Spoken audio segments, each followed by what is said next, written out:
Happy Friday, everyone. This is Candace Jordan, the Show Museum Planetarium Administrator, and I'm here joined by a very special guest. We have Hubble Senior Project Scientist and Astrophysicist, Dr. Jennifer Wiseman. Dr. Jennifer, thank you so much for meeting with me today. My pleasure. So we are talking about a very special anniversary happening today. It is Hubble's 30th birthday, and boy, did we get a birthday gift this morning. Can you talk a little bit about our birthday gift? We are celebrating Hubble's 30th birthday. 30 years ago, the Hubble Space Telescope was launched into orbit around the Earth from the Space Shuttle. And so today, in honor of that 30th anniversary, the Hubble Space Telescope has provided us with a beautiful image. This is a new image of a star-forming nursery in a satellite galaxy nearby the Milky Way.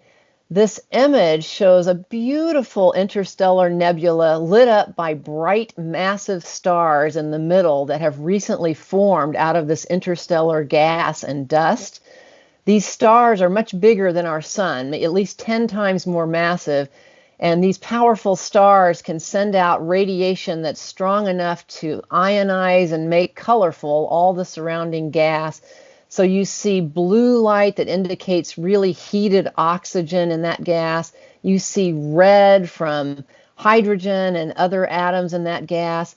And the winds that are being expelled from these stars are also powerful, these charged particles that spew out and kind of carve out structures in that surrounding gas. So you see bubbles and ridges. And in the lower part of this beautiful anniversary image, you see a blue nebula ejected from one single supermassive star that's several 100,000 times brighter than our own sun. And this star has ejected its outer atmosphere a couple of times and made this hot blue nebula around it. The whole image kind of shows us how active our universe is and how beautiful these images can be when we take them with a telescope as good as the Hubble telescope. And by the way, this image is easily viewed on nasa.gov/Hubble website if you want to take a closer look at it on your own.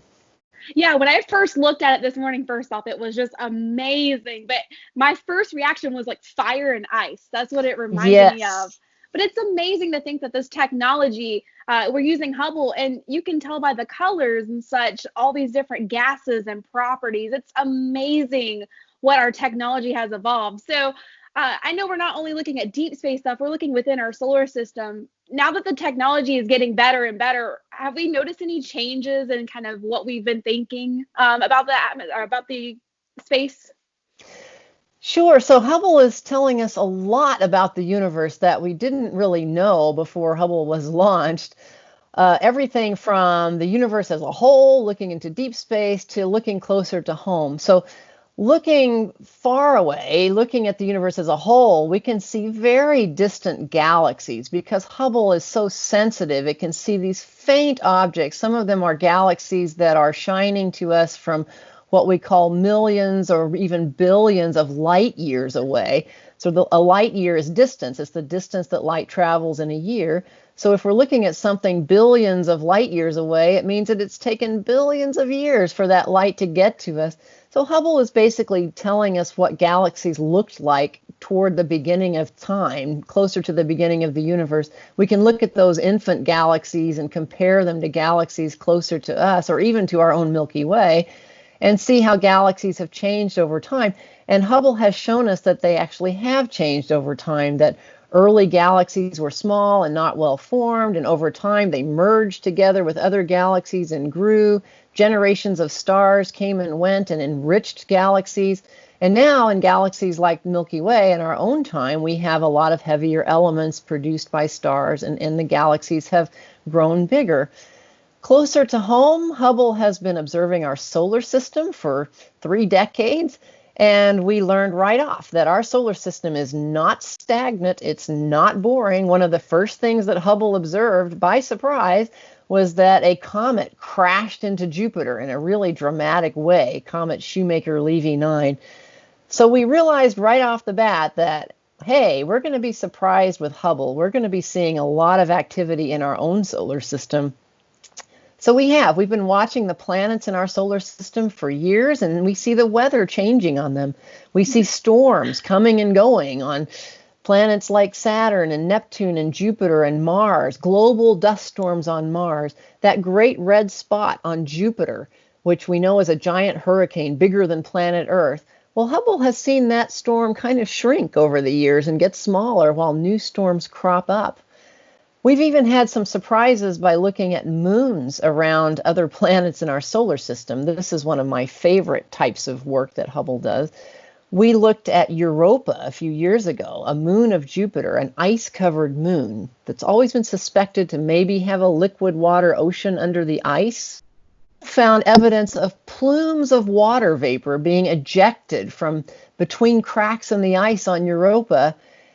How cool is that? So that means not only is there more likely to be liquid water under that ice, but we might be able to sample some of that by sending a probe and sampling some of that water vapor from these plumes that Hubble seems to have detected.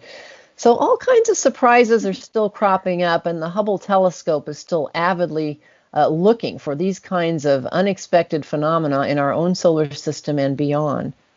So it almost seems like Hubble, it's found all this new stuff, all these changes. It's almost like now we don't know where to go first. There's just so much that we want to explore. And it's like, okay, we have to really focus down, but it's almost like this giving us endless opportunities to explore. How long was Hubble anticipated to last? Has it met its mark, or is it exceeded, or do we still have a little ways to go? Well, when Hubble was designed and launched from the space shuttle back in 1990, it was actually designed so that it could be repeatedly serviced by astronauts on the space shuttle. So we had hoped that it could last quite a long time that way by being able to be repaired or upgraded as needed. And indeed, that has happened. We were hoping we might get 15 years or more by doing this. Well, those astronaut servicing missions that we actually did 5 times after Hubble's launch over the years were so successful that we're now at year 30 and going strong. So that was a good plan, a good model, and those repeated servicing missions have kept Hubble in forefront condition to do forefront science over the years. And Hubble is still doing that. So even though the space shuttle program is not operating anymore as NASA develops a next generation of space transportation, the last shuttle servicing mission to Hubble back in 2009 was extremely successful. So we were left with Hubble, fortunately, in wonderful technical condition. We are enjoying a suite of several science instruments on Hubble, not only the cameras that take the beautiful images that we all know and love, but also spectrographs. These are instruments that scientists use to receive light from distant objects in space and spread it out into its constituent colors like a prism. And from this, we can actually understand the composition of things like stars or planets or galaxies, or even that wispy stuff between stars and galaxies. So we are in good shape. We have batteries that are working well. We have gyroscopes that work well to keep the telescope pointed. We have a whole team of expert engineers and technical experts on the ground here at NASA's Goddard Space Flight Center and also at the Space Telescope Science Institute in Baltimore, ever watching vigilantly to make sure we're managing the components of the telescopes as best we can from the ground. So we are encouraged that Hubble should be in good shape for quite a few years to come. Awesome. So what's next? What are we hoping to see out of Hubble in the future? Well, we are really excited about the years to come. First of all, as I mentioned, Hubble's in good shape. So we get more than 1,000 proposals from astronomers around the world every year to use Hubble for everything from looking at objects in our solar system to looking at galaxies in deep space.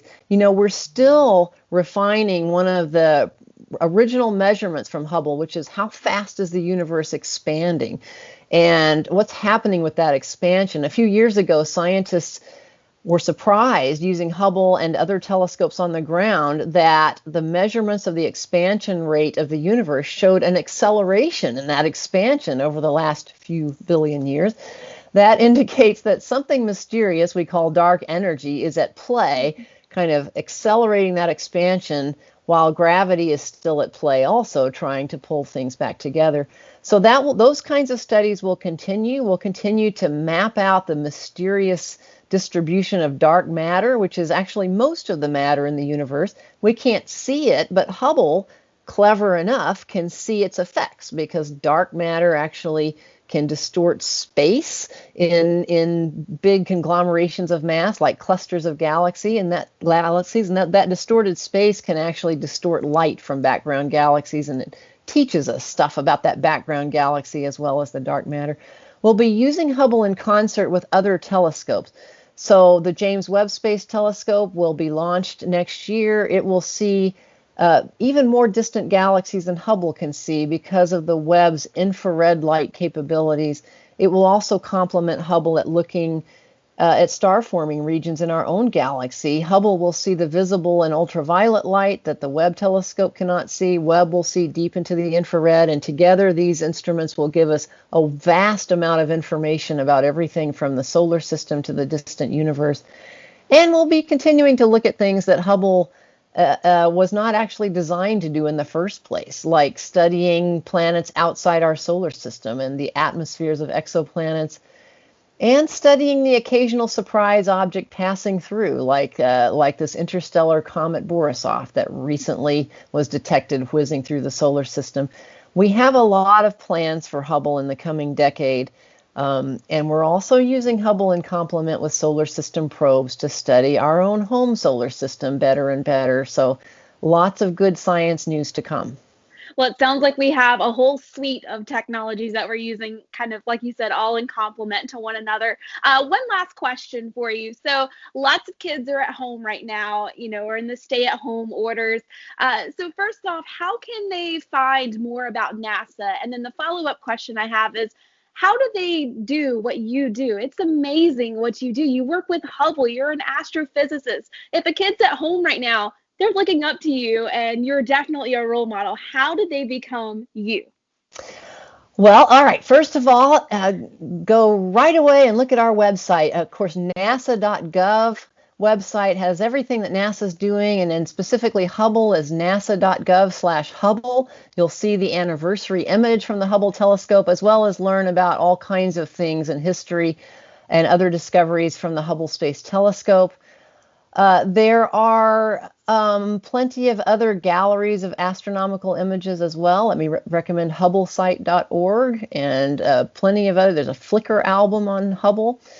How did I get to be an astrophysicist with NASA? Well, I'm very grateful. I didn't grow up in a world of science. I grew up on a farm and didn't even know any scientists when I was growing up. But I loved nature, and I loved animals and plants and forests and looking up at the night sky. So I would encourage, first of all, everyone just to be appreciative of the natural world around us and take good care of it. Secondly, I enjoyed studying math and science in school, and all kinds of sciences are relevant to the study of space. So certainly physics and astronomy, but also biology and geology, chemistry and mathematics. And of course, I encourage people to study other things as well. We need a well-rounded sense of skills to study space. That means studying communication and writing and even art and music. All kinds of things express our responses to the beauty of the heavens. You can join a local astronomy club or check out your local astronomy club's activities online. Many people who are not necessarily professional astronomers, but they have an avid interest in astronomy, and some have these fantastic telescopes that are using in their own backyard to really observe the universe in amazing ways. So I would say study science and other fields that you're interested in. Think about getting an internship. Internships are available at NASA and at other science agencies and universities. For high school students, for university students, that's a good way to get a taste of what it's like to work in these fields. And then, of course, you can go on to a university and study science, study astronomy-related work, or anything space-related. That's what I did. I didn't really know what to do. I knew I was interested in space. I didn't quite know how to get involved, but I had good, encouraging teachers in high school. I was able to go on to university and study science. I ended up majoring in physics because it's a nice basic science that you can apply to many different things. And then went on to study astronomy after that. I didn't learn a lot about astronomy until well into my college years, but I'm glad that I started studying that. So I really appreciate it today. Thank you so much. You're welcome. NASA.gov/Hubble, and join us on social media too, at NASA Hubble. You can join the online celebration of Hubble's 30th birthday. Awesome. Thank you. Thank you.